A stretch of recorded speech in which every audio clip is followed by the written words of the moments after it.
TPR commented one day, "Even though I was closely associated with Bhagavan, there were doubts that assailed me. The cause of these doubts was centered on the misunderstanding of scriptural texts. He had this problem because, like me, he too had studied philosophy. When one reads too much, contradictions and conflicts are bound to arise. I said, 'Please be more explicit. This looks exactly like my problem too.' TPR explained, 'There was always a confrontation within me between knowledge and wisdom. Is all knowledge of the scriptures really so useless that one can attain wisdom only by giving it up?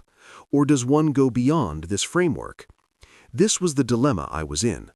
I wondered whether learning the scriptures were a mere waste of time. I therefore put this question across to Bhagavan. Bhagavan then calmly explained, 'Arunachala is the center of unlearning. Everything that one has learned has to be given up here for the final culmination of spiritual perfection. Unless one has learned something, how can one unlearn it? The scriptures equip us with learning. Does unlearning denote denying or removing the scriptures from one's memory? How is that possible? On the other hand, unlearning means releasing oneself from the mere intellectual knowledge of the scriptures and plunging oneself into the experience of the truth, that is, making it one's own and not keeping it outside as something other than oneself.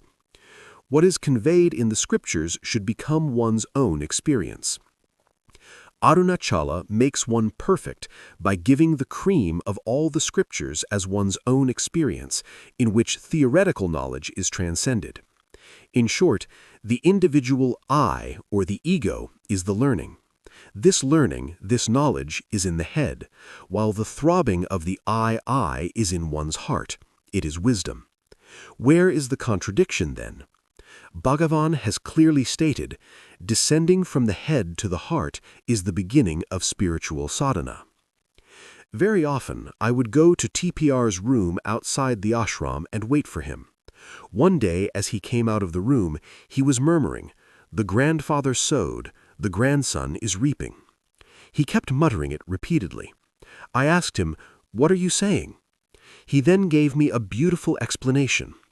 One day, a devotee offered a huge bhiksha, a traditional feast given in honor of a saint, to Bhagavan in the ashram. While I was expressing joy to my friend over the feast, Bhagavan walked in.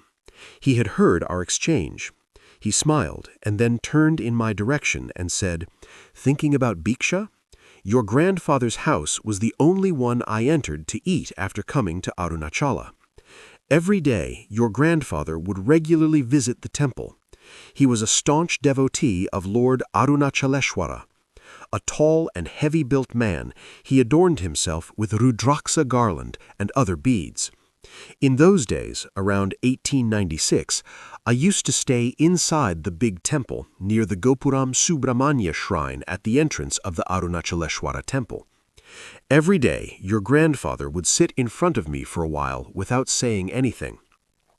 I was a young boy of 16. He was an elderly person, but he too kept silent when he was with me. He was a well-known person in the town, and a lot of important people used to be his guests. One day, a very important person came home, and arrangements were made for a feast. Even on that day, after your grandfather came to the temple to have the darshan of the Lord, he came to me and sat down. After a while, he got up, and then, abandoning his usual silence, said to me, "Get up, we will go to my house, have bhiksha, and come back." I was not used to talking in those days. I made signs to indicate my unwillingness. He did not heed me. He was big and strong, while I was thin and weak. He repeated his request. I persisted in signaling no. Since I didn't budge even a little, he bent down, linked my arms to his, forced me to get up and follow him. I was thus forced to enter his house. He made me occupy the most important place and spread in front of me a leaf much larger than the other ones. He himself served me. After I finished my meal, he ate.